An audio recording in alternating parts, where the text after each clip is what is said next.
Pauline on the election trail today. Sir Ed is pledging to scrap elected police and crime commissioners to boost frontline policing. The Prime Minister says he'll stay on as an MP if the Conservatives lose the general election in July. Rishi Sunak says he'll fight to the last day as he responded to a question about a YouGov poll which shows that Reform UK has now overtaken the Tories for the first time. The party's leader, Nigel Farage, has suggested that he can be the voice of opposition to Labour. However, Veterans Minister Johnny Mercer told us this morning that a vote for reform is a vote for a Labour government. Do you want to pay more in tax, or do you want to vote for a party that has tax reduction in its DNA to try and improve public services and fight these challenges around migration and the economy that we know are ongoing? Or are you going to write a blank cheque to a massive majority for Keir Starmer to have unchecked power, dealing with yet again a guy who believes in absolutely nothing at all and will say anything to gain power? Elsewhere on the campaign trail, Labour is promising 40,000 extra NHS appointments each week, but experts are questioning the details behind the funding. Sir Keir Starmer was asked if the plans would leave staff unable to cope. If the list was to increase at the same rate as it's increased since Rishi Sunak has been Prime Minister, we would get, if we had 5 more years of the Tory, to 10 million on that waiting list. That's why it's so important that this election is seen as a change election, the opportunity to turn the page on that, usher in a Labour government that is absolutely committed to rebuilding our country. That's the latest from the newsroom for now. For more and the breaking stories, you can scan the code on the screen for GB News Alerts or go to our website, gbnews.com/alerts. And Dawn will be right back after this.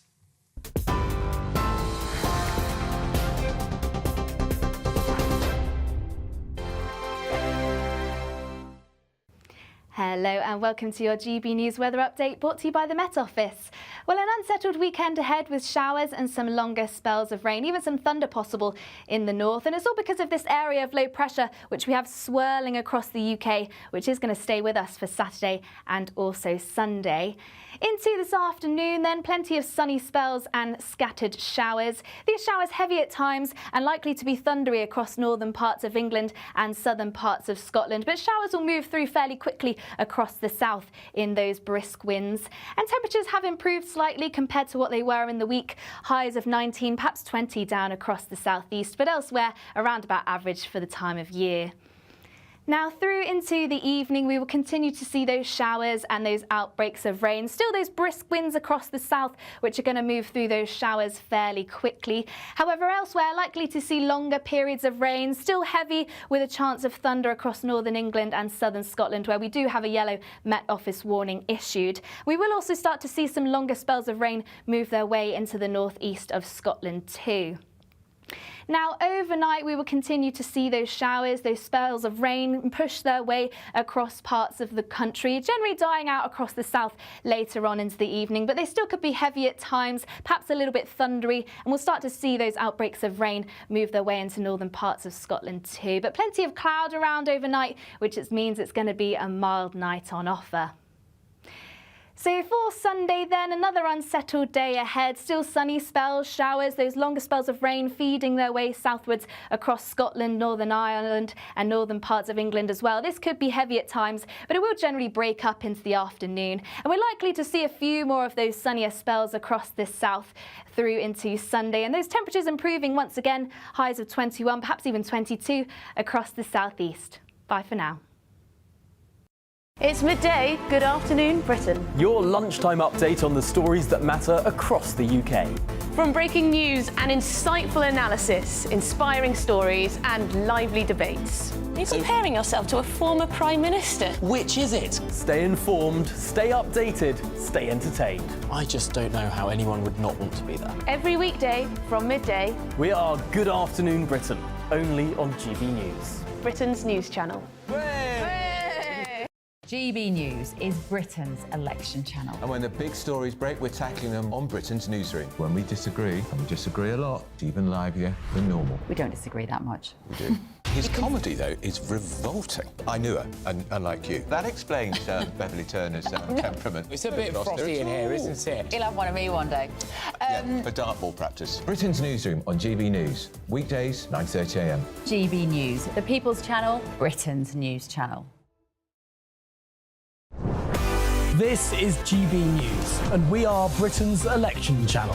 This vote may seem to be about the politicians in the media, but it's actually about you. And we won't ever forget that. Join us up and down the country as we follow your decision ahead of polling day. We're here for you. This is GB News, The People's Channel, Britain's election channel.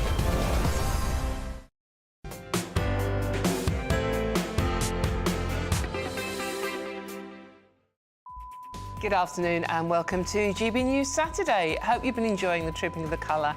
Thank you so much for staying on and joining me. I'm Dawn Neeson, and for the next few hours, keeping you company on TV, online and on digital radio, bringing you up to date on the stories that really matter to you. Great show coming up now. Coming up, we have to talk a bit of politics. Tory treachery. Our Conservative parliamentary candidates attempt to whip support, become the next party leader amid rise of a catastrophic loss in the upcoming election. Then, battered like a Mars bar. I didn't write that, by the way, if you're Scottish. 5 goals conceded, a red card and no shots on target. We'll be breaking down Scotland's not too brilliant start to the Euros in Germany. And after the UK experience, the warmest May on record, allegedly, many across the country will have been dusting off the outdoor barbecues and refreshing their summer wardrobe eventually. But when will the UK weather actually get warmer?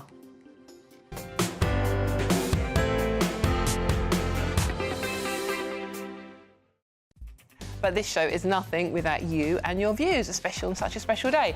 So let me know your thoughts on all the stories we'll be discussing today, visiting gbnews.com/your say. I'll remember it one day, don't worry. And join the conversation or message me on our socials at GB News. I can remember that bit. OK.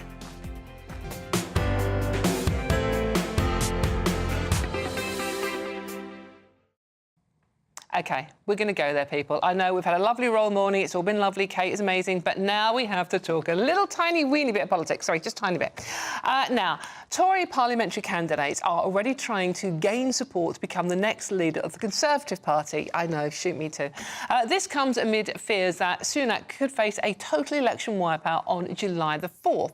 Meanwhile, Reform UK leader Nigel Farage demands to participate in a BBC election leaders debate after his party overtook the Tories in an opinion poll. Farage then declared to be the official opposition, claiming a vote for Sunak's party should be considered a wasted vote. Blimey. But before we get stuck in, let's have a look at some of those very special key political moments we've seen recently.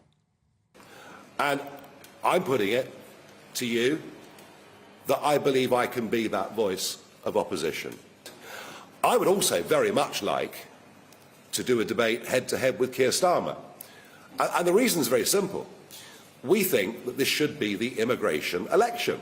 But crucially, as I've said very clearly, and you're going to be hearing a lot from us for the whole rest of this election campaign, if you vote for reform, that is a vote to put Keir Starmer in number 10, and it is a vote to put your taxes up. You've seen Labour genuinely win support from a whole range of different quarters, whether that's Conservatives switching to us, whether it's people who were Labour but then felt they couldn't support us and they've come back to us. So look, there's always a lot going on in British politics, but the job for us is, can we convince people, can we ask them to put their trust and support in us, to have a mandate for change, to form the next government? And I feel very confident in the arguments we're putting forward on that. Well, GB News Deputy Political Editor Tom Harwood joins us from the Labour battle bus, no less. Tom, hello, good to see you. On the bus, how's it going for you this afternoon? Good afternoon, Dawn. Yes, hurtling through the British countryside on the Labour battle bus. I thought I'd just show you a little bit around, first of all, because it's not just the red tabletops, red awnings, and indeed red cups that we've been given that say change, but this battle bus is a special battle bus because it's the Euros-themed bus. There are flags that adorn the inside of this bus here, not just of England and Scotland, but of all of the teams competing in this year's Euros. Euros. Make of that what you will. Clearly, it's perhaps celebrating every participant. One might have thought it might be a bit more patriotic than that, but, you know, who's to say? But, of course, we've been visiting a hospital in sort of the Midlands part of the country. I'm not sure that we're quite allowed to say where we've been yet, but we were with Wes Streeting and Keir Starmer. They're talking about NHS waiting lists today because, according to them, they're at record highs. Now, if we dig into the numbers a little bit, that's true. Last year, of course, they did reach record highs, although Rishi Sunak is correct when he says they did start to fall this year. So I suppose a point to each team there, although it might not feel like that way for the average British voter. But the Labour Party say they've got a plan to get waiting lists falling. It includes more weekend working and a bit more pay for those that do extra shifts within the NHS using more capacity. The question is, will it actually go far enough to make substantial differences? Some experts question that.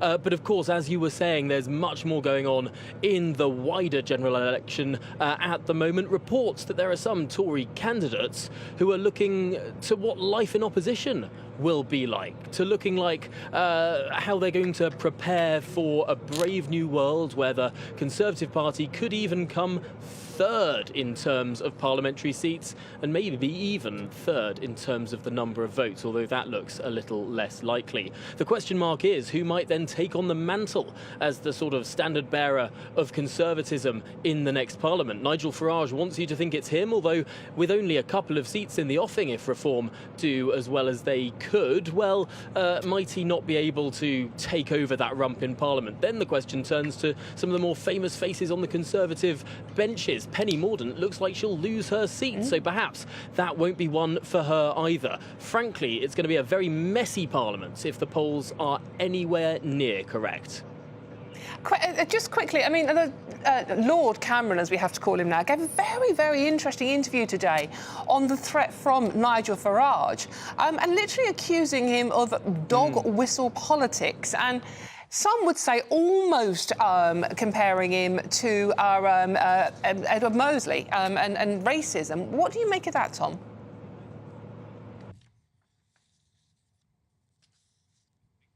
When he was leader of the opposition, he used that famous phrase, "Oh, am I breaking up? Am I breaking up? We'll try and persist if we can." But of course, we've got you, Tom. Famous phrase. Use that famous phrase about that. Of course, was chasing him. Unfortunately, I was saving my best question to last. Is that lettuce still in the fridge? We knew it had one with googly eyes on it, and we never got to find out. I'm thinking it might actually be. Right, unfortunately, we can't get Tom back at the moment, but maybe later we will. So for all the best analysis on opinion and story and more, go to our website, which is gbnews.com. Now, time for our giveaway, and you and your chance to win over £16,000 worth of prizes. That's £15,000 cash and a whole host of summer treats. It could be yours, but you've got to be in it to win it. And here's the details you need. Don't miss out on your chance to win our Summer Spectacular. And have we got a prize for you? First, there's a totally tax-free £15,000 in cash to make your summer spectacular. Spend that extra cash however you like. You'll also win a brand new iPhone, Apple AirPods, and if that wasn't enough, a £500 voucher to spend at your favourite UK attraction, so you can enjoy amazing days out this year. For another chance to win the iPhone, treats, and £15,000 cash, text WIN to 63232. Text costs £2 plus one standard network rate message. You can also enter online at gbnews.com/win. Entries cost £2, or post your name and number to GB06 PO Box 8690 Derby DE1 9TT. UK only. Entrance must be 18 or over. Lines close at 5 p.m. on the 28th of June. Please check the closing time if listening or watching on demand. Good luck. Go for it. I mean, you could win that before the election, remember, and you could escape. Go somewhere nice and hot and sunny. Right, I'm Dawn Neeson. This is GB News Saturday, and there's loads more coming up on today's show. Football. 5 goals conceded, a red card, and no shots on target. We'll be breaking down Scotland's fairly abysmal start to the Euros in Germany. All of that and much more to come. This is GB News, Britain's news channel. Don't go too far.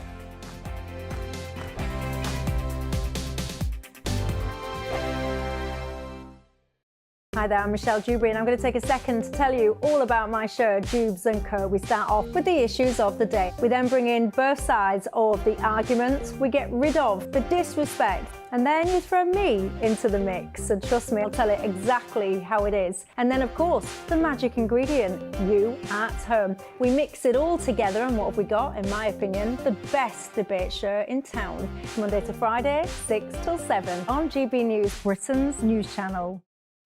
This is GB News, Britain's news channel. Plenty of mixers, plenty of lovely gin. Yes. What have you got here for us? Just explain what you've brought in. So today I'm going to be presenting the Cotswolds Dry Gin and the Cotswolds Wildflower Gin. Ooh. So the first one that was introduced into our market was the Cotswolds Dry Gin. Now we have 9 different types of botanicals. We introduce into our pot still. We introduce well, obviously juniper berries because it's a London Dry. Angelica roots and coriander seeds, giving it that little limey flavour. Also, cardamom seeds, then black peppercorn, giving it a little spice. Ooh. And then the part that is more interesting that regards to the pouring, we have the grapefruit peel and the lime peel. We're going to start with the Cotswolds Dry, okay? So the first one introduced. So Ellie was taking the mick out of me this morning because I said my favourite gin was, what is it, pink lemonade? You like a pink gin and lemonade, yes. You called me, I'm going to say what you said. You said that's a bit girly. As you see, it turned into cloudy. Those are the oils of the spices because we don't filter it. Our gin is completely unfiltered. Got okay? it. I love this. It's 11:52. It's never too early. Cheers. Cheers. And would you have any, this sounds very juvenile, would you have any snacks with gin? Or does it ruin it? Olives.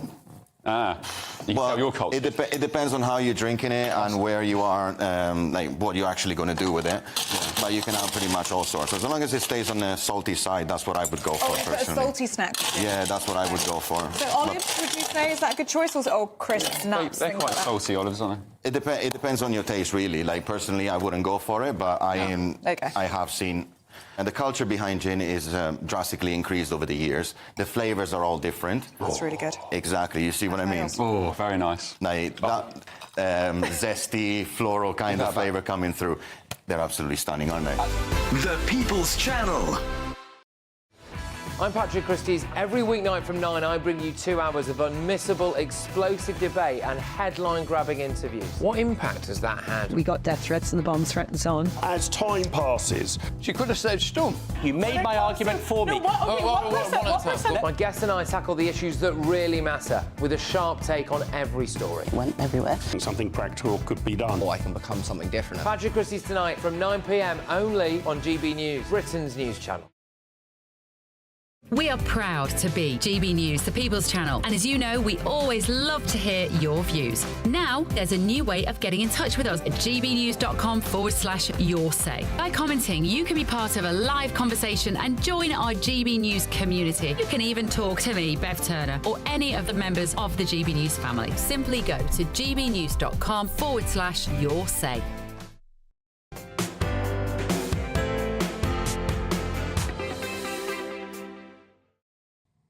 Hi, welcome back to GB News Saturday with me, Dawn Neeson, on your telly, online and on digital radio. Now, before we go to the football, which is very important, George's recognition, May wasn't that warm. You said it was. No, it wasn't me saying it was warm. It's the Met Office, remember? It's one of the official May's on record. Well, yeah, it wasn't, was it? Right, now, let's talk football, shall we? Scotland. I was supporting Scotland yesterday, by the way. I know that's wrong. They've been thrashed by 5-1 against Germany in the Euros last night. The opening match, so a lot of people were watching it, it just went from bad to worse to the Scots, didn't it? Whereas the Germans have gained a major confidence boost as the tournament kicks off. England prepared to face Serbia tomorrow, and the match has been designated as high risk and will be the only one in the tournament at which there will be alcohol restrictions, with fans served only low-strength 2.8% beer. That's not beer, I'm sorry. Joining me now is sports broadcaster Aidan McGee. I'm with you on that. Not to talk about beer, but to talk about the football last night. Look, I know as an England fan I'm not meant to support Scotland, but I want them to win. There's nothing wrong with supporting the home nations, you know. Yeah, I know, but they don't. As someone said, they don't support us, do they? Well, I don't know. That's not the case with all of them. No, I mean sometimes in Scotland you get people who actually support England. because that's just the way they they're feel. the ones that are kicked out of the country straight afterwards. What went wrong last night? I mean, lots of things. They need to be aggressive. They need to have a tactical plan straight away. Germany picked them off at the beginning. There was a problem between the two back, the defence and the midfield. The attackers got in between there and created all sorts of problems for them. Didn't think the goalkeeper had a particularly good game. Got a strong hand to the first one. And you've got to think about goal difference as well. I mean, there has to have been a way that they could have kept the score down, because they've got games coming up against Switzerland and Hungary, which are going to be far more decisive in terms of their fate in this group. And in the second half, it didn't help that Scotland had a man sent off just before the interval at 2-0. When you say be more aggressive, not that aggressive. Well, no, but that's a good point, actually, because he nearly broke the guy's leg. I know, that was a bad tackle. It was indeed. And so the second half, they made a few changes with a view to preserving bodies, but Germany did as well, so it wasn't really representative of the first half of German side. Musiala was absolutely outstanding. Interesting story about him, Dawn. Grew up in New Malden in Surrey, in Greater London, on the books at Chelsea and Southampton. Now, before everyone says, the FA have missed him, the FA tried really hard to get him into the England setup just a few years ago, but he opted for Germany because that was the country of his birth, and lo and behold, he's pulling up now for not just for Bayern Munich, but also for Germany. Right, and I'm not going to ask you about England. We discussed that when we played. But Kevin Campbell, we had some sad news. Yeah, 54 years old. It's been announced this morning by his club, Arsenal, his former club, that he sadly died. Kevin was a guest on GB News just over a year ago. Yes, in fact, I remember. He contributed a few times. I worked with him in my previous job as well. Fascinating insight he used to offer, because he played for great clubs. He played for Arsenal. I remember him coming through at Arsenal, and he had the build of a heavyweight boxer. He really did. 1991, back end of that 1990-91 season, the second George Graham title win at Arsenal. He was outstanding, contributed a few goals there. Stayed in the team. Ian Wright and Alan Smith were at the front, but he still managed to edge in there. He won in 1993, the FA Cup and the League Cup added to that. He won the Cup Winners' Cup in 1994, moved to Nottingham Forest in 95. When they got relegated, they came back, and he also kept Everton up after spelling Turkey back in 1999. So, well-respected figure in the game. Right, well, thoughts obviously with his friend. Absolutely, yeah. Thank you very much, Aidan McGee. I'm Dawn Neeson, this is GB News Saturday. There's loads more coming up in today's show, but it's the all-important weather with the lovely Honor. Let's see what's doing this weekend. Don't hold your breath, by the way. A brighter outlook with Box Solar, sponsors of weather on GB News. Hello and welcome to your GB News weather update, brought to you by the Met Office. Well, it's been an unsettled weekend, plenty of rain and showers, even some thunder at times in the north, and it's all because of this area of low pressure which we currently have swirling across the UK, which is sticking with us through Sunday and also Saturday. Now, through into the evening, we'll continue to see plenty of scattered showers, these heavy and thundery at times across the north and southern parts of Scotland, but moving through fairly quickly across the south, where we have some fairly brisk winds, and some longer outbreaks of rain will start to move their way into northern parts of Scotland too, and plenty of cloud overnight, which means it's going to be a fairly mild night on offer. Now, through into the second part of the weekend, we will continue to see those unsettled conditions. Those outbreaks of rain will slowly sweep their way southwards across parts of Scotland, and these could be a little bit heavy at times, particularly as it pushes up over hills. And there is still a chance we could see some heavy showers move their way into Northern Ireland and northwestern parts of England too. Those brisk winds will generally ease away across southern parts of the UK, which means those showers are going to be fairly slow moving. But generally through the course of Sunday, we should see a few more of those sunnier spells in between those showers in the south, and it'll feel a little bit warmer here too. But across the northwest, those blustery winds will continue as that rain sweeps its way southwards, but it should generally break up into the afternoon, and we should see a few more of those sunnier spells, which means it's going to be a little bit warmer here on Sunday. Highs of 21, perhaps even 22 in those prolonged periods across the southeast.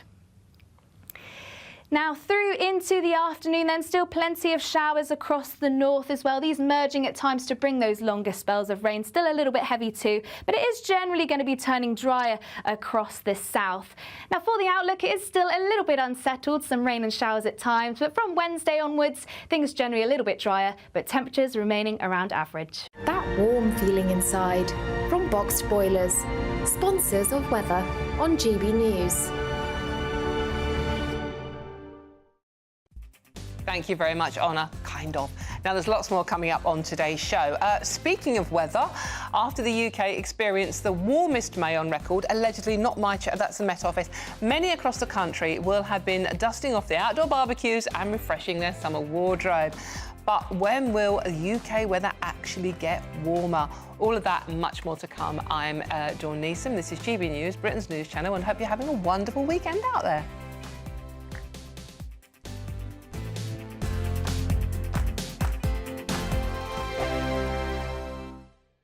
There's still time to win our Summer Spectacular with an incredible trio of treats, and you could win them. First, there's a fabulous £15,000 in tax-free cash to ensure this summer is special. What would you spend that on? Next, you'll also receive the latest iPhone 15 and a set of Apple AirPods. And finally, £500 to spend at your favourite UK attraction. For another chance to win the iPhone, treats and £15,000 cash, text prize to 63232. Text costs £2 plus one standard network rate message. You can also enter online at gbnews.com/win. Entries cost £2 or post your name and number to GB06 PO Box 8690 Derby DE1 9TT. UK only. Entrance must be 18 or over. Lines close at 5 p.m. on the 28th of June. Please check the closing time if listening or watching on demand. Good luck. This is GB News, Britain's news channel. Mervyn Kirsch was a boy when the war began. By D-Day, he was trained and ready to fight after years waiting. It was taking a long time. I suppose I was an agitator. He remembers reality unfolding to the sound of thumping guns. In the morning, about 5 o'clock, they woke me up to say we were going towards France now, and I could see the outline in the dawn, and I could hear couldn't see, but I could hear the shells, big shells going overhead both ways. Nobody was bothering to fire at me, which was quite good. Then I began to feel nervous, and I realised it's not just an adventure, it's actual World War. Mervyn served in the Ordnance Regiment. His job was to get supplies like ammunition and vehicles onto the beach. When an advance party, including some of his friends, were destroyed, Mervyn stepped up. The head of me went a reconnaissance unit. We were supposed to go on D+6. The reconnaissance unit was going D+2 to find a suitable site for 200 drivers and 1,000 vehicles, which we were going to stock, all kinds. They went across, but they didn't get across. They were torpedoes, the only boats torpedoed that day. I was put on a boat that night, any boat, going across, and told to find a suitable site for vehicles and men. So I just crossed over and I landed, got to the top of the cliff, and just with a strange driver in a tracked vehicle, told him just to drive down one of the roads and see what we can find. The People's Channel.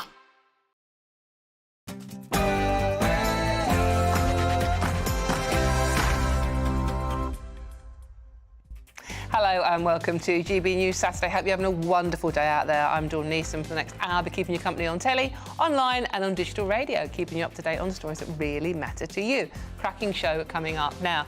The King's official birthday was celebrated today with the Trooping of the Colour. A brilliant show earlier on with Andrew and Ellie. An impressive display of pageantry taking place with His Majesty's personal troops, the Household Division on Horse Guards Parade, and the Princess of Wales made her first public appearance since her cancer diagnosis. Then we have Tory treachery. Well, why wouldn't we? Our Conservative parliamentary candidates attempting to whip support to become the next party leader amid worries of a catastrophic loss in the upcoming election. And after the UK experienced the warmest May on record, according to the Met Office, not me, many across the country will have been dusting off the outdoor barbecues and refreshing their summer wardrobes. Not. But when will the UK weather get warmer?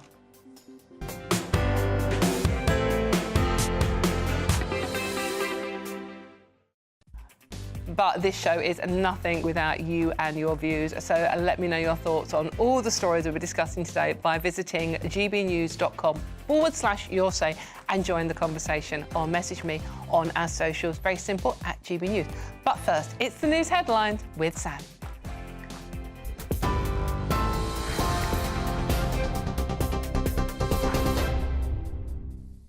Dawn, thank you very much and good afternoon to you. It's just coming up to 2 minutes past 2 and we'll start with a roundup of today's royal celebrations in London. The headline moment, of course, the Princess of Wales being cheered by crowds as she appeared with other members of the royal family on the balcony of Buckingham Palace. Earlier, she sat beside her children, Prince George, Prince Louis and Princess Charlotte, in a carriage procession along the Mall for the King's birthday parade, trooping the colour. A 41-gun salute and an RAF fly-past marked the occasion.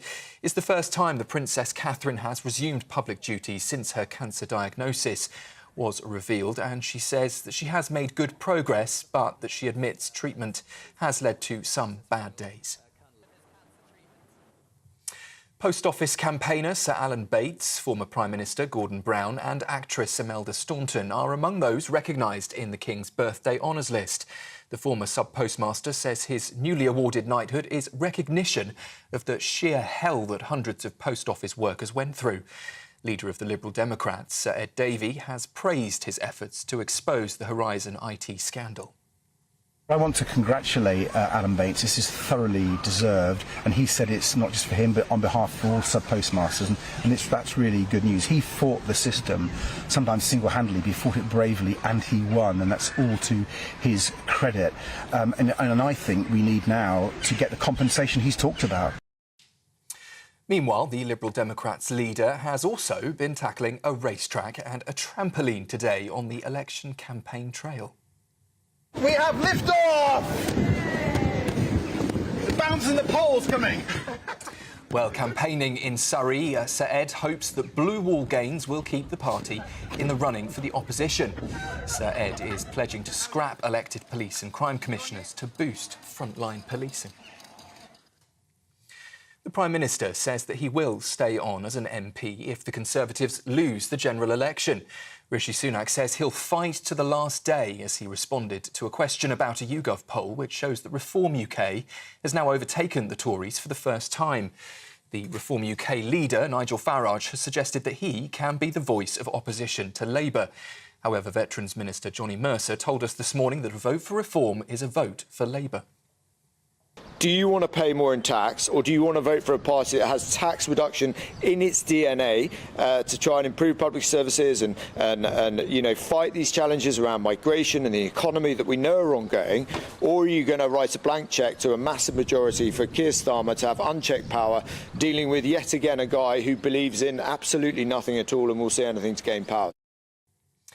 Elsewhere on the campaign trail, Labour is promising 40,000 extra out-of-hours NHS appointments each week, but experts are questioning the funding details behind that pledge. Sir Keir Starmer was asked if those plans would leave staff unable to cope.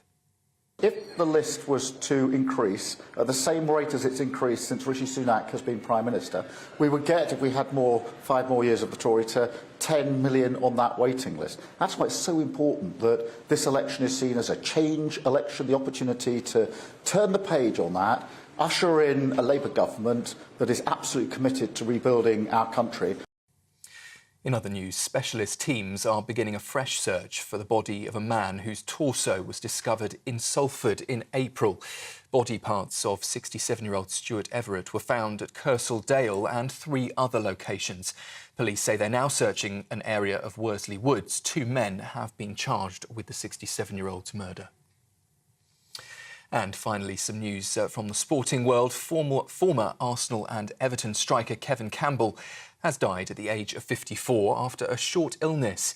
His former teammates are paying tribute to the ex-striker, saying that he was adored by everyone. Everton have described their first black captain as not just a true hero, but a giant of a man.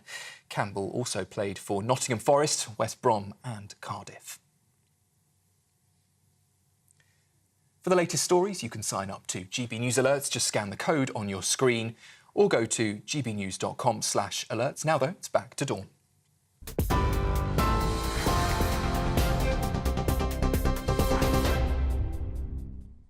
Thank you very much, Sam. Let's get straight into today's story, shall we? The biggie of the day, obviously, the King's official birthday was celebrated today with the Trooping of the Colour, an impressive display of pageantry taking place with His Majesty's personal troops, the Household Division of Horse Guards Parade, and the Princess of Wales making her first public appearance since her cancer diagnosis. I'm pleased to say, a wonderful expert on this. Rafe Halemanku joins me now in the studio. Thank you, Rafe. Now, you've been watching this as I have today. The one thing I'm taking away from it is the fact that Catherine was there. And to me, that was so important. I mean, I think it really made a difference to everyone watching, whether you're a royalist or not. Yes, I think undeniably. This, of course, is the King's Day, but I think absolutely the star of the show, or at least had equal billing, was the Princess of Wales. And I think it warmed the cockles of the British hearts to see both His Majesty and Her Royal Highness looking in such good condition, given what they've been going through. And, you know, of course, last year they were both in fine fettle at the Trooping the King on horseback, and the Princess of Wales was down on the parade ground. Obviously, this time they're still not 100%. The King was in a carriage and Her Royal Highness was viewing from a balcony. But nevertheless, we didn't know if they were going to be there at all this time. No. And the fact that they are there, I think, would have been a huge source of comfort for so many. And it was so important for the Her Royal Highness to be present because, of course, she's Colonel of the Irish Guards, who were the Guards Regiment who were trooping the colour. I was with the Guards twice last week, actually, and they were hoping that she would have been there last week for the Colonel's review. And because she wasn't there, they weren't that confident that she would be there today, but she was, and she looked absolutely resplendent. She, you know, in this wonderful white haute couture dress, and it reminded me of Audrey Hepburn in the My Fair Lady. Very much. There was that various 1950s style, even 1930s style elegance about her, and with the children as well. And then that final balcony scene, finally back to full strength to see the royal family there, was really encouraging. Of course, we don't know that we're going to see her very much in the next few weeks, but at least maybe for the state visit from Japan, the Emperor, but at least we know that things are getting better. Rafe, stay with me. We are joined now by military historian Peter Caddick-Adams. Peter, are you there? Yes, you are. Yes, Peter, I'm here. I can hear you very well. Thank you so much for joining me this afternoon. Now, it's amazing, pomp and ceremony. We do it so well, but it is quite a complicated ceremony to actually understand what's going on. Yeah, I mean, the troops on parade have rehearsed for months beforehand. But this is a sense of continuity. The British Army have been doing this for 250 years, and the date of some of the ceremony bits and pieces go back to the reign of Charles II, so 350 years. So there's an element of continuity. And I mean, in the middle of a general election where politicians come and go, this gives us a sense that actually nothing's changed. And there's that deep sense of the monarchy always being there with the traditions. It's obviously it is very important to the royals, but what does it actually mean to them? I mean, why is it so important to them? Well, most of the royals are colonels-in-chief of different regiments in the British Army, and particularly all the Guards regiments who are on parade today. So they go and visit them often. And they have, I mean, a lot of personal friends. They've grown up in that environment. And of course, there is tradition. They've all served. They've been to Sandhurst, or they've been to Dartmouth in the Royal Navy. But the William and Harry, of course, to Sandhurst. So a lot of these are on parade. These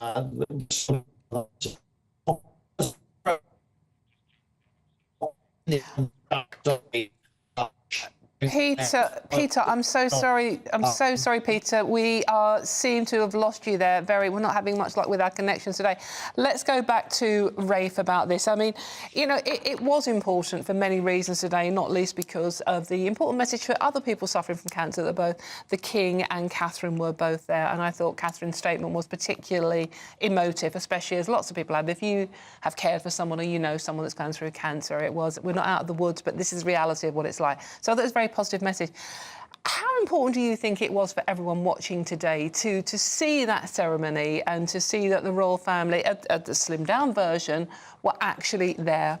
I think it's hugely important because, of course, as the Queen said, I have to be seen to be believed.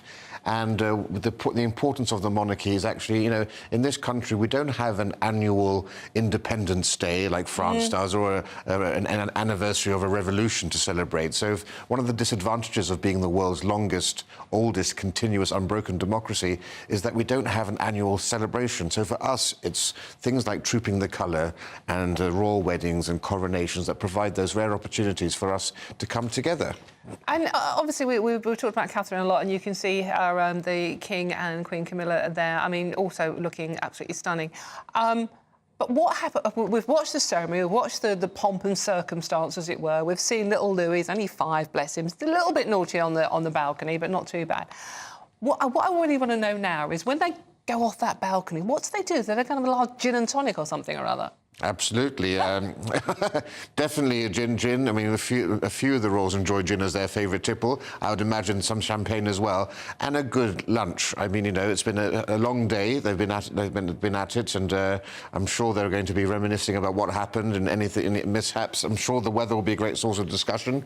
But yes, I mean, they had a dinner last night as well. But they're a family at the end of the day, you know, and like anybody, they'll just be saying, "Did it go well? What happened?" You know, but you've just seen our balcony scenes there, and actually considering what he is being through, I mean, being treated for cancer as well as Catherine, the King did look quite happy. It looked like he was actually really enjoying it. Yes, I was with the King on Monday of this week when he was presenting colours to the Irish Guards, but I was within about 20 feet of him, and just the same thing. He seems so content now, and he's really fitted into his new role as King. And I think, you know, having gone through this experience, I think he's just happy to be able to go to these events now, because of course he wasn't sure when he would next be able to attend one of these events. He's been in Normandy. He was doing the ceremony at Windsor Castle. Today we have this. We hope to see him at Ascot as well next week. Monday is Garter Day as well. Hopefully we'll see him there, but we don't know yet. And then we have the state visit of the Emperor of Japan. So it's a very busy time, but I think he's up for most of it. And yes, he did today look to be in his element, and it means a lot to him, his connection. He's Colonel-in-Chief of all of those regiments, and I think he was just delighted to be able to pay his respects to them. And we know he does have a very warm relationship with Catherine. What do you think it meant to him that Catherine was able to be there today with the grandchildren? Yeah, well, he said, of course, that today we had confirmation that he was delighted by her being there, and I think they must have grown closer, even more closer, because of the shared problem that they're going through. And of course, remember when he was in hospital, he went to visit her in his dressing gown and everything. Can you imagine the King shuffling down the corridor in his slippers, his dressing gown? So I think absolutely. I mean, and of course, he recognises that she is the future of the monarchy. She is the strength and stay. All kings need to have a strong woman behind them. King George VI had the Queen Mother. He's got Camilla, without whom I don't think he would be able to do the role. And absolutely, you know, William needs to depend on this very strong woman who's actually a breath of fresh air, as well as a reminder of the continuity and constancy we expect from monarchs. Do you think some people are surprised by the strength Catherine has demonstrated in, obviously, you know, some of the more traumatic times the royal family have been through recently, with the family breaking down, and obviously her diagnosis with cancer? But she does seem to be coming through it very together, very strong, very, as you say, there for, you know, the men doing the important jobs in that family. Yes, she understands her role, and that's so important. And, of course, she had a long period before she got married, which was, of course, the period for her training and also to decide whether or not she wanted that role. So she knew what she was getting into. She's taken to it like a duck to water. I think, you know, she, much like the Queen Mother, she'll prove to be the iron fist in the velvet glove. And I think, you know, we can look to her as being every bit the successor to all of those wonderful consorts of generations past. OK, right, now, it's not just the birthday of the official birthday of King Charles we're celebrating today. Alan Bates, the former postmaster who successfully campaigned to highlight the Post Office Horizon scandal, has been knighted in the King's birthday honours.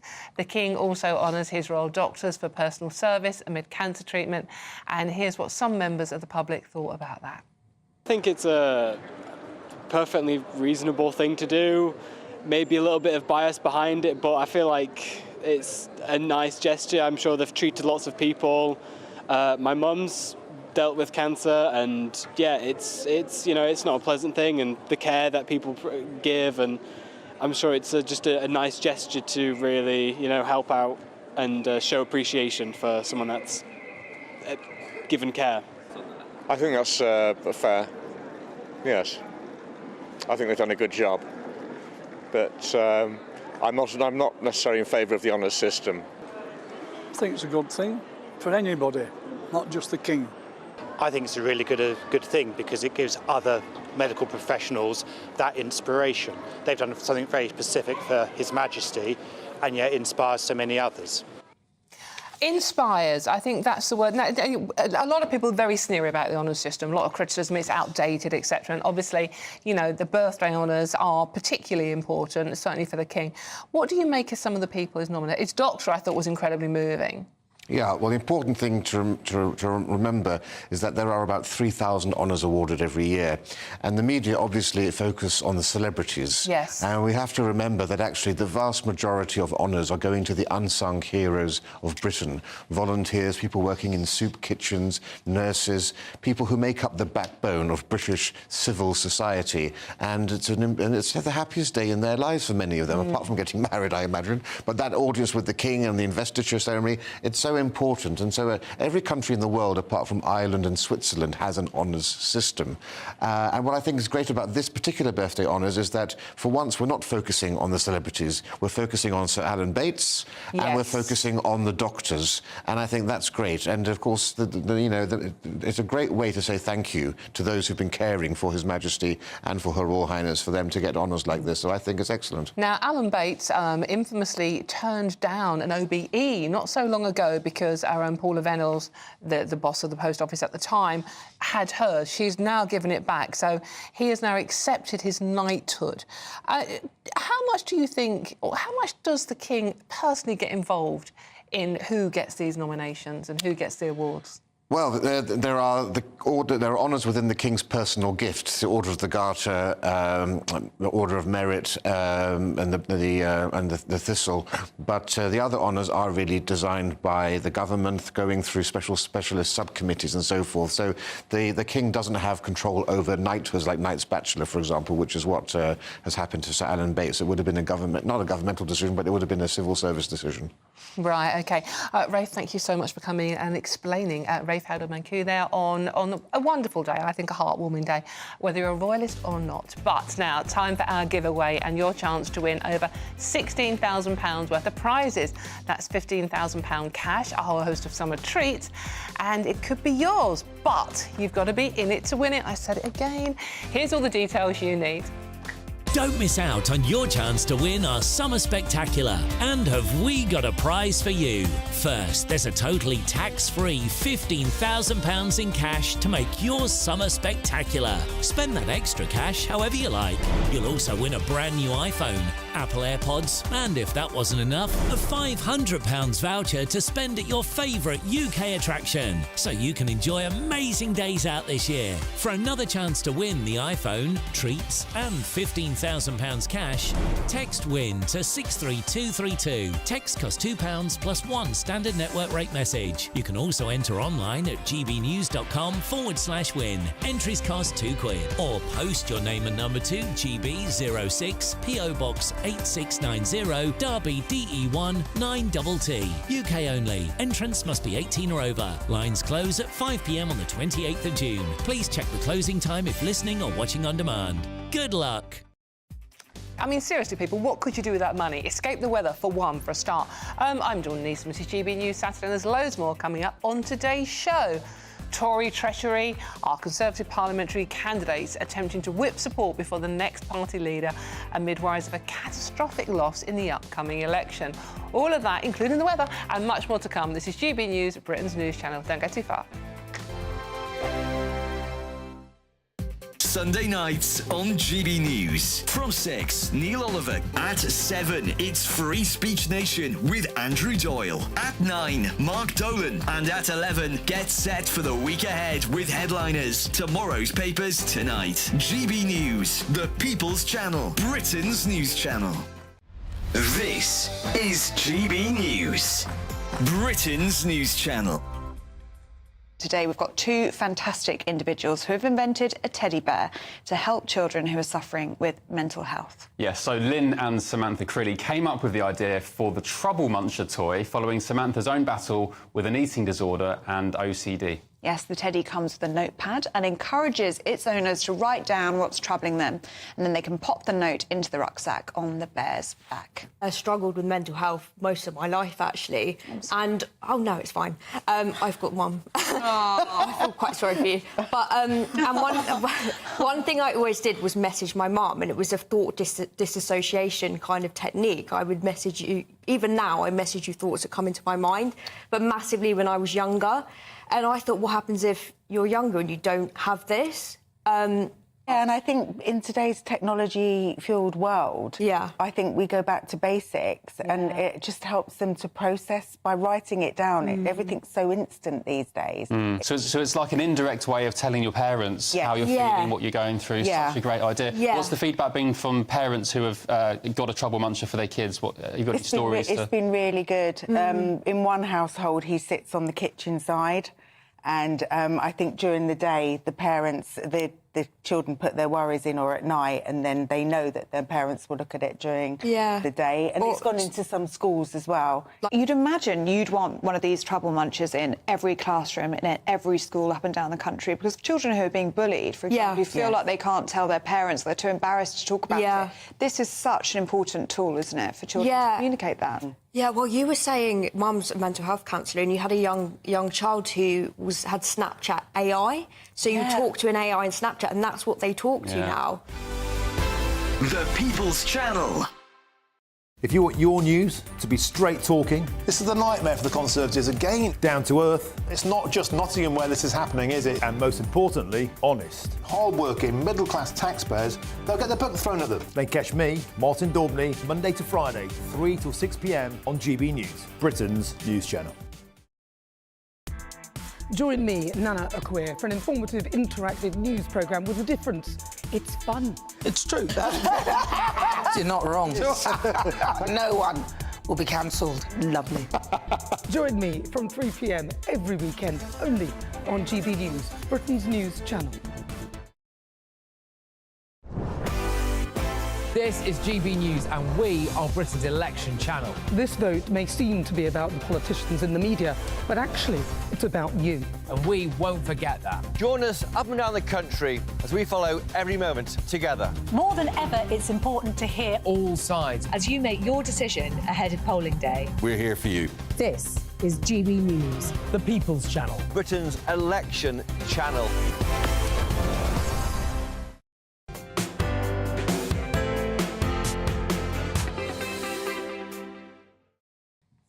Well, welcome back to GB News Saturday with me, Dawn Neeson, on your telly, online and on digital radio. I hope you're having a wonderful weekend out there and enjoyed the celebrations this morning of the King's birthday.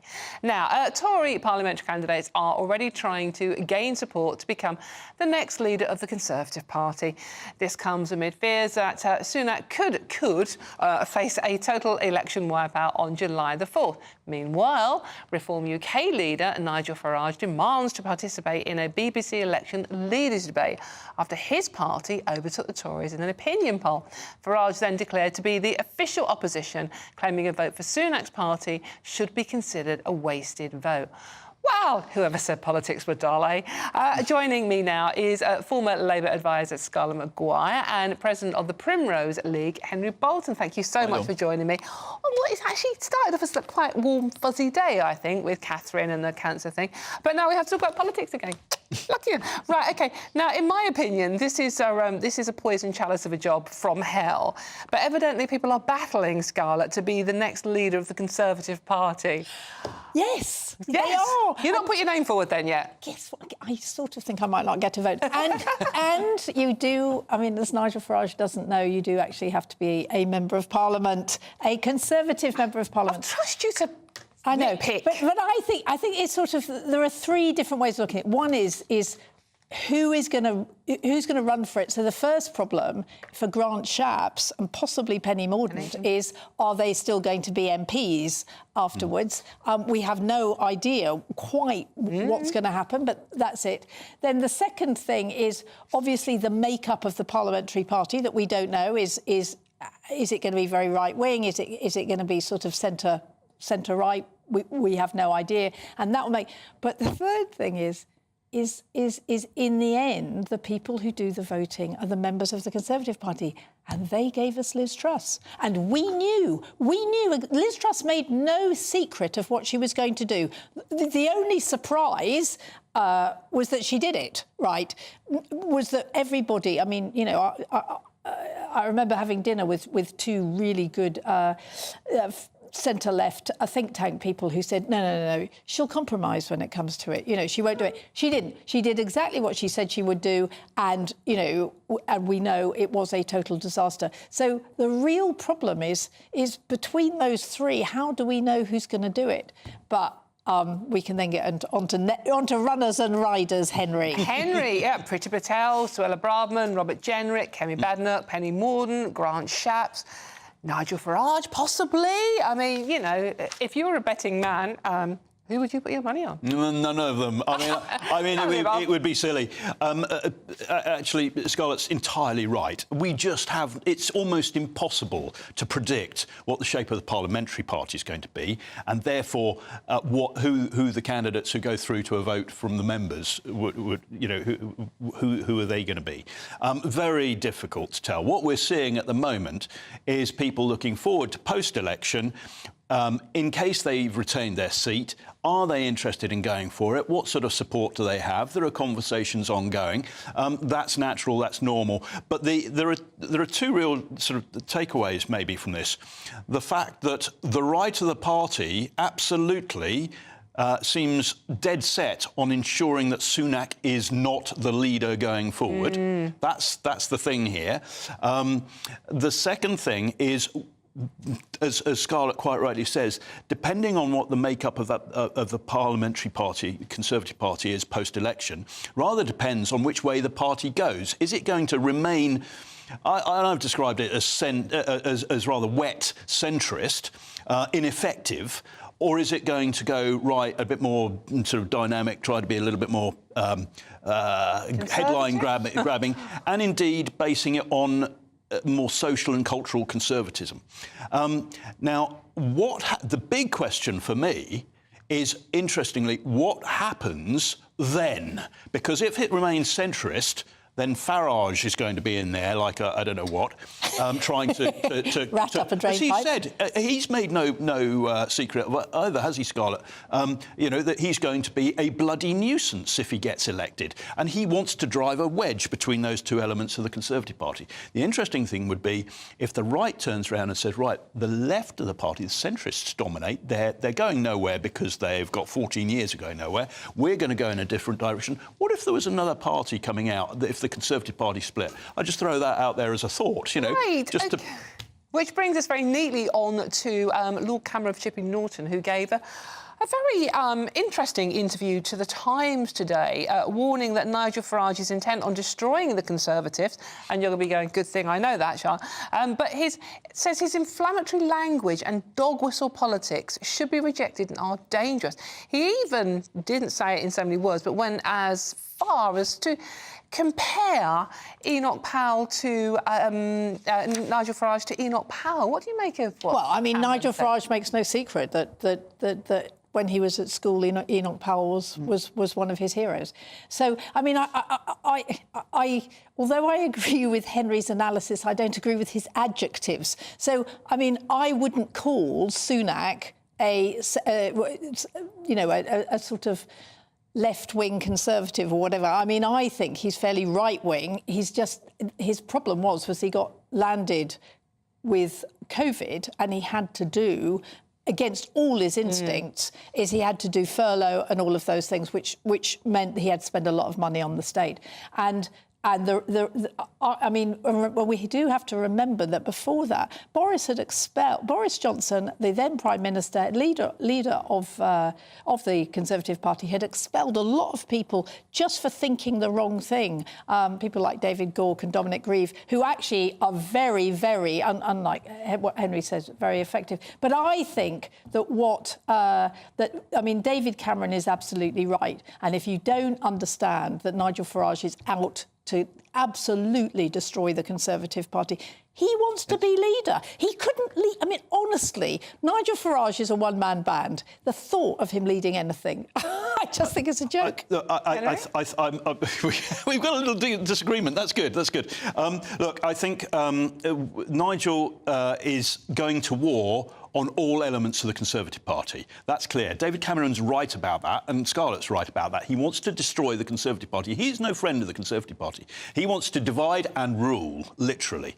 And that does worry me for all sorts of reasons which we could get into. But David Cameron, I think, actually, this is where we disagree, Scarlett, because I think the problem the Conservative Party has got, and the reason why it is so low in the polls, is precisely because the Conservative government for 14 years has paid absolutely no attention to the fact that ordinary people are suffering, are anxious, feel that the rate of immigration is unsustainable and puts pressure on their housing, on the economy, on their utilities. Henry, immigration is not...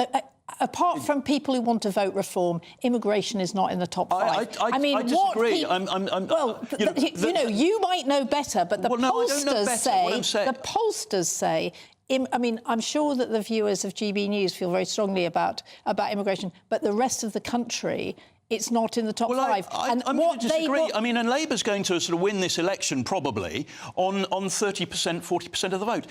Does 30 or 40% of the country have a concern about immigration? I would say it's a great deal higher. It may not be 90% or 80%, but it's high. And there are various elements of immigration that concern different people. There's the rule of law, and we don't know who some of these people are. It's the significance of the fact that we can't secure our borders. It's the significance of the fact of the cost of housing. Unfortunately, I could listen to you both all day on this one. It is an eternal debate, and we'll certainly be talking about it much more. But we've run out of time for now, unfortunately. Already? Thank you both very much. I know, going very fast today. For all the best analysis and opinion on that story and more, go to our website, gbnews.com. Now, we evidently need to... Right, we need to read out the Clacton candidates here, which I actually can't... Right, James, I can't read them. Oh, right, OK.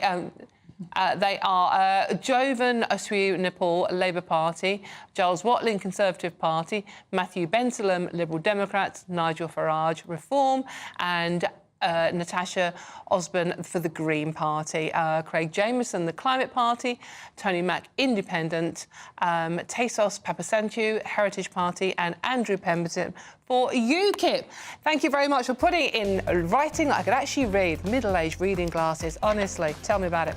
I'm Dawn Neeson. This is GB News Saturday, and there's lots more coming up on today's show. But first, it's the news headlines with Sam, who doesn't need reading.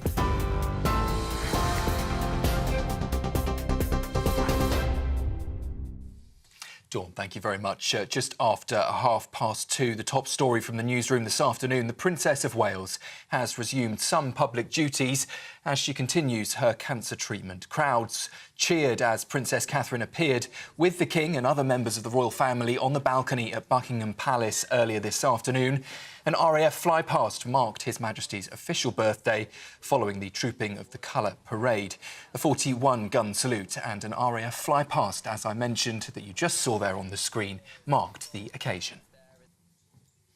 Post Office campaigner Sir Alan Bates, former Prime Minister Gordon Brown and actress Imelda Staunton are among those recognised in the King's birthday honours list. The former sub-postmaster says his newly awarded knighthood is recognition of the sheer hell that hundreds of post office workers went through. Meanwhile, the Liberal Democrats leader has been tackling a racetrack and a trampoline on the election campaign trail. We have liftoff! The bounce in the pole's coming. Well, campaigning in Surrey, he hopes that blue wall gains will keep the party in the running for the opposition. Sir Davey is pledging to scrap elected police and crime commissioners to boost frontline policing. The Prime Minister says that he will stay on as an MP if the Conservatives lose the general election. Rishi Sunak says he'll fight to the last day as he responded to a question about a recent YouGov poll which shows that Reform UK has now overtaken the Tories for the first time. The Reform UK leader, Nigel Farage, has suggested that he can be the voice of opposition to Labour.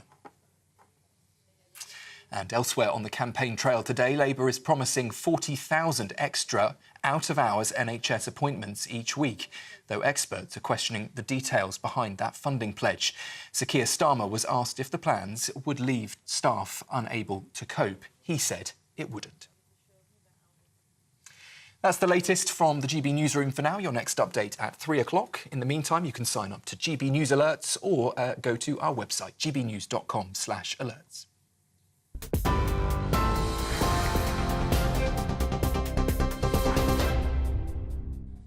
Thank you very much, Sam. And there's plenty more coming up on today's show. But before I tell you what we've got lined up for you, Nana Akua has joined me in the studio, and we're doing the matchy thing again. I know it's brilliant. She always does it better than me. Nana, but you're going to have a brilliant show coming up. I know, I can feel it, and your hair looks amazing as well. I'm going to shut up now. I've copied it completely. I've gone blonde. It's blonde but brown, but you know I couldn't really go blonde otherwise. I'd look like Vincent out of Beauty and the Beast many years ago. This thing that travelled on a tube train, or the guy off The Hitman and Her. I don't want to look like that. Blonde, I think you look blonde highlights for summer. For summer. I'm calling out the sun. Sun, please. Right, now, so coming up in my show, we have an amazing Paralympian. OK, this guy has got, you know, so many different disabilities, but one of them is that he is blind. And he is an incredible athlete. We'll be speaking to him during my difficult conversation. Plus, we're going to be talking really about some of the sounding that's happening with regard to reform, whether they are actually about to become the official opposition. You know, one poll has put them as ahead of the Conservative Party.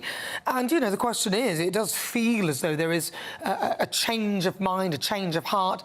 And then we'll talk about the NHS, because remember when Sir Keir Starmer said that, you know, he would absolutely use the NHS, Rishi Sunak said he wouldn't. I'm asking, if you can afford for it, surely you should pay for it. Should people pay for their healthcare if they can afford it? Interesting. That's going to be a very hot topic of debate. Nana, thank you very much. That's coming up very soon, so don't go too far. Now, remember, let me know your thoughts on all the stories we've been discussing today by visiting gbnews.com/yoursay and join the conversation, or message me on our socials. We're at GB News. Now, there is loads more coming up on today's show, so stay tuned. I'm Dawn Neeson, and this is GB News, Britain's news channel.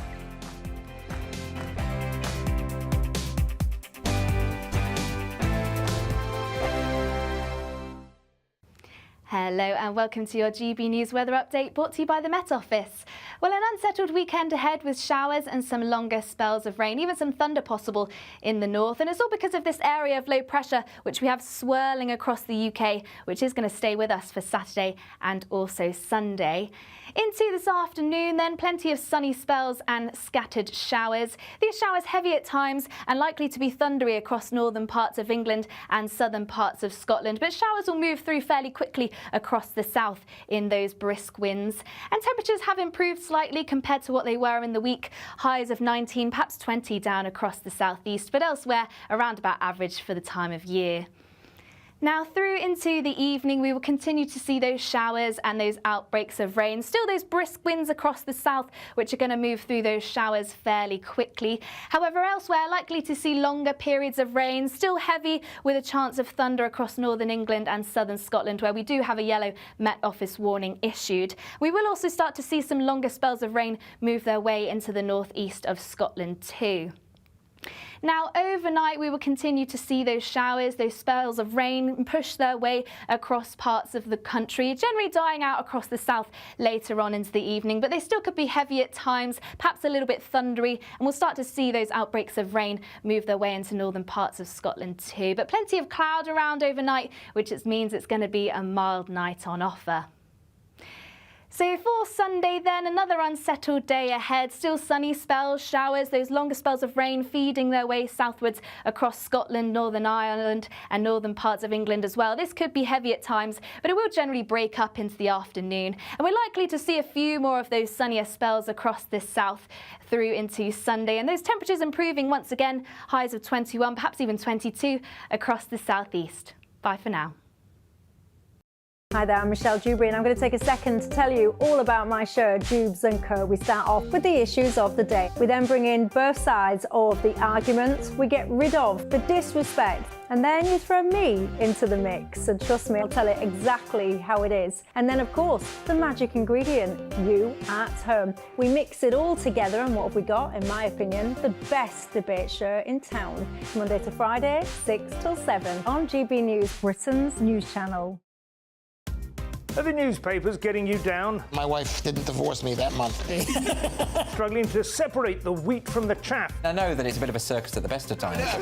Well, don't worry, Headliners has got you covered. We'll take the burden of reading the day's news, and if we get depressed, who cares? It's an occupational hazard, frankly. That's Headliners on GB News from 11 p.m. till midnight, and the following morning, 5 till 6 a.m. on GB News, the comedy channel. Nah, just kidding. Britain's news channel.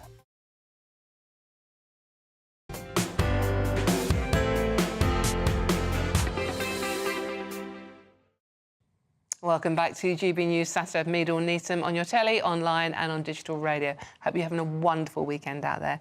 Now, the Orgreave Truth and Justice campaign is holding its annual rally to mark the anniversary of the Battle of Orgreave, a confrontation on a picket line at a South Yorkshire coking plant in 1984. Joining me now is GB News reporter Will Hollis. Hello, Will. There you are, Will. Will, what's this about? What's happening?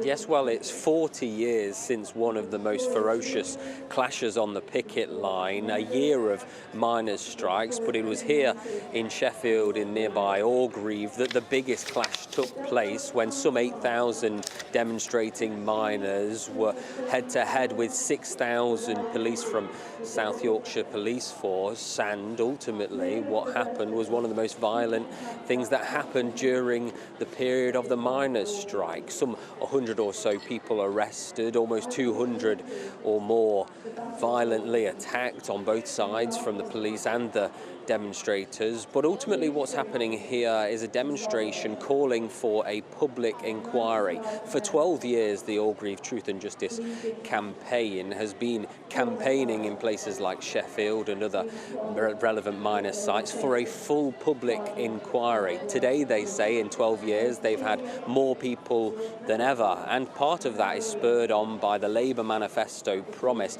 to ensure that there would be a thorough investigation and inquiry into what happened 40 years ago. The Conservative Party in the past have said that they do not think there is enough public requirement to have an inquiry. The Lib Dems say that they would be supportive, as would the Reform Party, depending on the extent of the framework.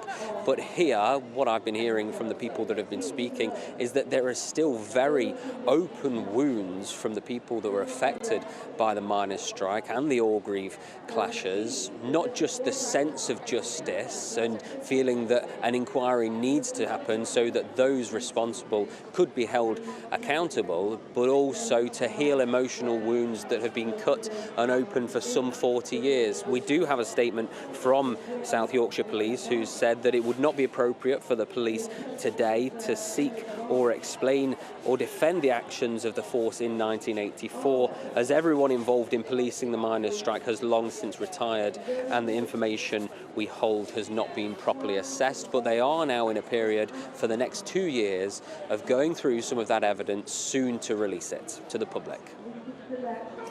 Thank you very much. That's Will Hollis in Sheffield for us there on the Orgreave Truth and the Appeal for Justice.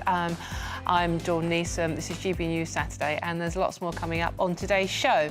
Now, after the UK experienced the warmest May on record, not me, the Met Office, by the way, many across the country would have been dusting off our outdoor barbecues and refreshing our summer wardrobes. Not. But will the UK weather actually get any warmer? All of that and much more to come. This is GB News, Britain's news channel. GB News is Britain's election channel. And when the big stories break, we're tackling them on Britain's newsroom. When we disagree, and we disagree a lot, it's even livelier than normal. We don't disagree that much. We do. His comedy, though, is revolting. I knew her, and unlike you. That explains Beverly Turner's temperament. It's a bit frosty in here, isn't it? He'll have one of me one day. Yeah, for dartball practice. Britain's Newsroom on GB News. Weekdays, 9:30 a.m. GB News, the People's Channel, Britain's news channel. Martin Daubney, weekdays from 3 p.m.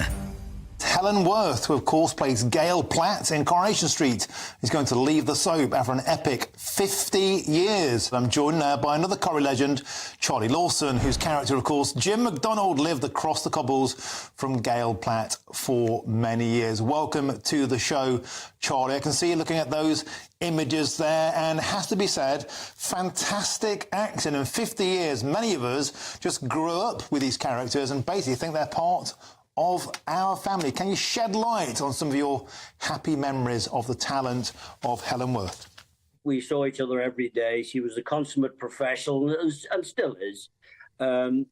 This initially surprised me, but then I thought about it, and I'm frankly not surprised. Having spoken to certain senior members of the cast over the last period of time, you know, when Helen joined, or even when I joined, there was a cast of 25. I would put another 75 on that now, perhaps. It's a different animal now, totally, you know, 4, 5, 6 episodes a week. When Helen started, it would have been 2. She lives in London. She's not getting any younger. And she's done 50 years, for God's sake. Nobody can ask any more of that. And listen, Helen, look at that wee smile. God bless you, darling. I hope you have a great retirement. The trouble with actors is that we very, very rarely hang our boots up unless the bank balance is full, which it very seldom is. But also, we live for attention. And when you're in the most famous program on the planet, that attention 9 times out of 10 is an extremely good experience. The People's Channel.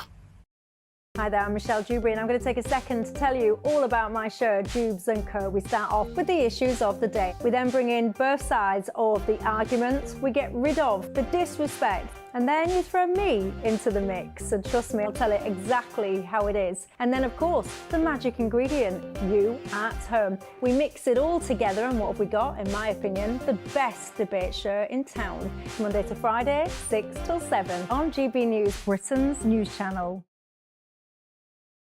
We are proud to be GB News, the People's Channel. And as you know, we always love to hear your views. Now, there's a new way of getting in touch with us at gbnews.com/yoursay. By commenting, you can be part of a live conversation and join our GB News community. You can even talk to me, Bev Turner, or any of the members of the GB News family. Simply go to gbnews.com/yoursay.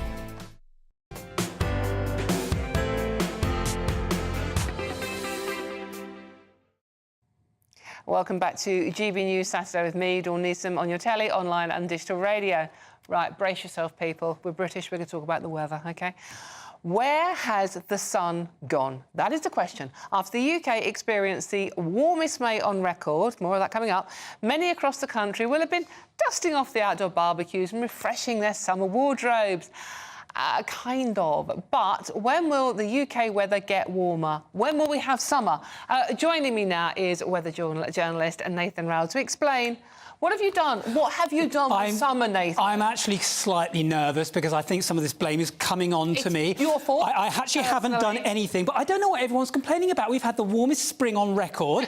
It's the summer solstice next week, which is going to mean that nights are going to start drawing in. What's everyone moaning about? No, we're really cheering you up. I was lying on you. So, look, what's going on? The Met Office are gaslighting us, right? The warmest May on record. Well, it has actually been the warmest spring on record and the warmest May on record if you look at the averages. Now, they're playing around with statistics, so it's actually quite interesting because in Scotland, where the temperatures are usually lower than they are in the rest of the country, they've had slightly above average temperatures through spring, and the nighttime temperatures have been slightly above average, and all of that has just lifted up the overall average from spring.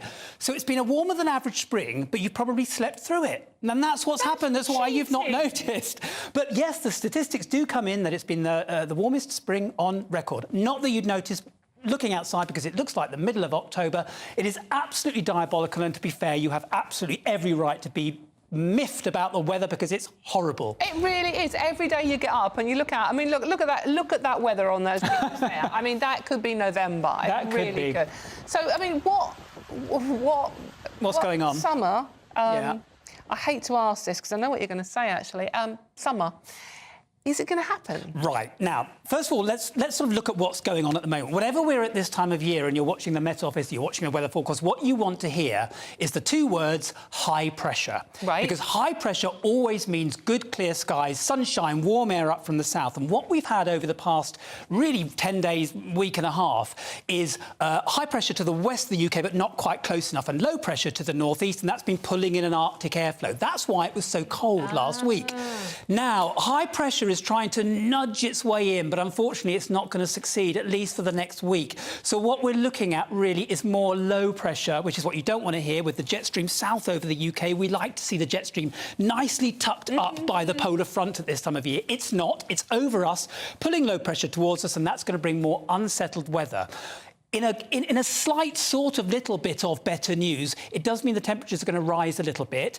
And saying that, I don't want to paint an overall picture of gloom, because if you are in a place where you get a little bit of sunshine and the skies are blue and you miss the showers, it's going to feel quite nice. Temperatures are recovering to average next week, around 20 degrees, which is where we sort of like them a bit higher, but that's about average. So it's not overall horrible, but really that is pretty much the best I can do. I'm sorry, that's it. That's the best I can do. Unsettled, and if you get a bit of sunshine, run out, enjoy it, and then go back in again. Right, OK. Well, what about, I mean, I was looking at, I don't know about you, lot, but I have several weather apps, right? And the one that's most optimistic is the one I take notice of. I know it doesn't work like that, by the way. And there was one on there that said it was going to get to 25 degrees. Oh, God, no, go on. No, go on, go on. A bit further on. I think 25 degrees next week might be stretching No. They said 25 degrees on the 25th of June. Yeah, might do. Actually, that's not far off what's going. But, you know, I have to sit here and tell you I have been known to be wrong before. Don't want to rub it in. High pressure, as I just mentioned. Now, the Azores high, again, we always talk about the Azores high, which is a big area of high pressure over by the tropical Azores that sometimes moves towards the UK. And in summer, that's what we want. That brings the very, very hot temperatures. Around that time, the 25th of June, the last week of June, the Azores high is showing a smidgen of a hint of moving towards the UK. Now, if that happens, the weather will change overnight. So we keep our fingers crossed. But if I'm back in here at the end of June and it's pouring down outside, I don't want you to hold that against me. Right, I'm holding everything against you at the moment, to be honest with you. So, I mean, is this unusual? I mean, it really does feel unusual. It's... No, I mean, the temperatures are about 6 degrees below average at the moment. As I mentioned, we like to see the jet stream slightly further north than it is at the moment. It's actually in a wavy position right over the UK, a bit like it would be in autumn. It's not unheard of, and there's nothing, I can't really say there's something drastically unusual going on. It's just a pretty miserable start to summer.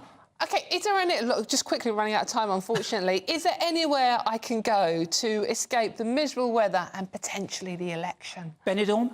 Right, is that good? I think so. It's very... Actually, no, it's raining in Spain at the moment. The hot weather in Europe is moving over to the east of Spain. So if you like the Balkans, you could go there. But it's very, very hot there in Greece and Serbia and that sort of places. I would say if you're going to stay in the UK and you want to enjoy some nice warm weather, just grit your teeth for a bit more, about 10 days, and then probably hang around the southeast of the country, and that might be where you'll get the best weather. By the way, thunderstorms as well today. Nathan, you're cancelled. I'm sorry. Thank you so much for coming in and depressing us even more. Well, I've been Dawn Neeson. It's GB News Saturdays. Thank you so much for joining me, but don't go anywhere though, because there's plenty more coming up on GB News today. In just a moment, it's Nana Aquir. At 6 o'clock, it's the Saturday 5. But hey, we've just been talking about it, haven't we? Let's look at the weather with Honor. Take it away, Honor. A brighter outlook with Box Solar, sponsors of weather on GB News. Hello and welcome to your GB News weather update brought to you by the Met Office. Well, it's been an unsettled weekend, plenty of rain and showers, even some thunder at times in the north. And it's all because of this area of low pressure, which we currently have swirling across the UK, which is sticking with us through Sunday and also Saturday.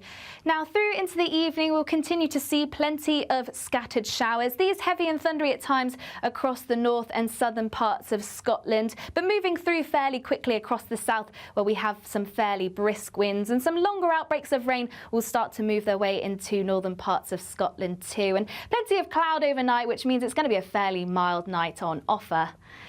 Now, through into the second part of the weekend, we will continue to see those unsettled conditions. Those outbreaks of rain will slowly sweep their way southwards across parts of Scotland, and these could be a little bit heavy at times, particularly as it pushes up over hills. And there is still a chance we could see some heavy showers move their way into Northern Ireland and northwestern parts of England too.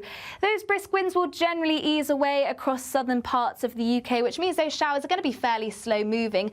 But generally through the course of Sunday, we should see a few more of those sunnier spells in between those showers in the south, and it'll feel a little bit warmer here too. But across the northwest, those blustery winds will continue as that rain sweeps its way southwards, but it should generally break up into the afternoon, and we should see a few more of those sunnier spells, which means it's going to be a little bit warmer here on Sunday. Highs of 21, perhaps even 22 in those prolonged periods across the southeast. Now, through into the afternoon, then still plenty of showers across the north as well. These merging at times to bring those longer spells of rain. Still a little bit heavy too, but it is generally going to be turning drier across the south. Now, for the outlook, it is still a little bit unsettled. Some rain and showers at times, but from Wednesday onwards, things generally a little bit drier, but temperatures remaining around average. That warm feeling inside from Boxed Boilers, sponsors of weather on GB News.